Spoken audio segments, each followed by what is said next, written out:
ಗ್ಯಾರಂಟಿಗಳ ಹೆಸರಿನಲ್ಲಿ ಲೂಟಿ ಹೊಡೆಯುತ್ತಿರುವ ಕಾಂಗ್ರೆಸ್ ಸರ್ಕಾರ ಅಭಿವೃದ್ಧಿಗೆ ಒಂದೇ ಒಂದು ನಯಾ ಪೈಸೆ ಹಣ ಬಿಡುಗಡೆ ಮಾಡುತ್ತಿಲ್ಲವೆಂದು ವಿಧಾನ ಪರಿಷತ್ ಸದಸ್ಯ ಸೂರಜ್ ರೇವಣ್ಣ ಅಸಮಾಧಾನ ವ್ಯಕ್ತಪಡಿಸಿದರು.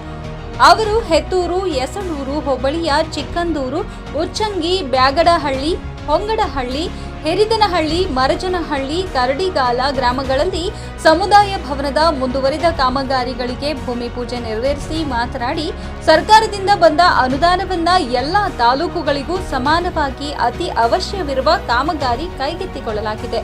ನಮ್ಮ ಸರ್ಕಾರ ಇದ್ದ ಸಂದರ್ಭದಲ್ಲಿ ಶಾಲಾ, ಕಾಲೇಜು, ರಸ್ತೆ, ಸರ್ಕಾರಿ ಕಟ್ಟಡ ಹೀಗೆ ಹಲವಾರು ಅಭಿವೃದ್ಧಿ ಮಾಡಲಾಗಿದೆ. ಈಗಾಗಲೇ ಜಿಲ್ಲೆಯ ಅಭಿವೃದ್ಧಿಗೆ ಹಣ ಬಿಡುಗಡೆ ಮಾಡುವಂತೆ ದೊಡ್ಡ ಪಟ್ಟಿಯನ್ನೇ ನೀಡಲಾಗಿದೆ.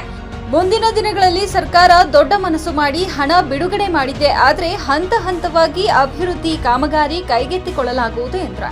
ಮಾಜಿ ಶಾಸಕ ಎಚ್.ಕೆ. ಕುಮಾರಸ್ವಾಮಿ ಮಾತನಾಡಿ, ನಾನು ಶಾಸಕನಾಗಿದ್ದ ಸಂದರ್ಭದಲ್ಲಿ ಈ ಭಾಗದಲ್ಲಿ ಸಾಕಷ್ಟು ಅಭಿವೃದ್ಧಿ ಮಾಡಿದ್ದೇನೆ. ಮಾಜಿ ಪ್ರಧಾನಿ ದೇವೇಗೌಡರು ಈ ಭಾಗಕ್ಕೆ ಸುಮಾರು 70 ಲಕ್ಷಕ್ಕೂ ಹೆಚ್ಚು ರಾಜ್ಯಸಭೆ ಅನುದಾನ ನೀಡಿ ಅಭಿವೃದ್ಧಿಗೆ ಕಾರಣರಾಗಿದ್ದಾರೆ. ಕಳೆದ ಲೋಕಸಭಾ ಚುನಾವಣೆಯಲ್ಲಿ ಸಕಲೇಶಪುರ ವಿಧಾನಸಭಾ ಕ್ಷೇತ್ರದ ವ್ಯಾಪ್ತಿಯಲ್ಲಿ ಹೆಚ್ಚು ಮತ ನೀಡಿದೆ. ಆದರೆ ವಿಧಾನಸಭಾ ಚುನಾವಣೆಯಲ್ಲಿ ನನ್ನ ಸೋಲಿಗೆ ಹಲವಾರು ಕಾರಣಗಳಿವೆ. ಸಭೆ ನಡೆಸಿ ಪರಾಮರ್ಶೆ ಮಾಡಬೇಕಾಗಿದೆ. ಮುಂದಿನ ದಿನಗಳಲ್ಲಿ ಜೆಡಿಎಸ್ ಪಕ್ಷ ಹೆಚ್ಚು ಸದಸ್ಯರನ್ನ ನೋಂದಾಯಿಸಿಕೊಂಡು ಪಕ್ಷವನ್ನ ಬಲಗೊಳಿಸಬೇಕಾಗಿದೆ ಎಂದರು.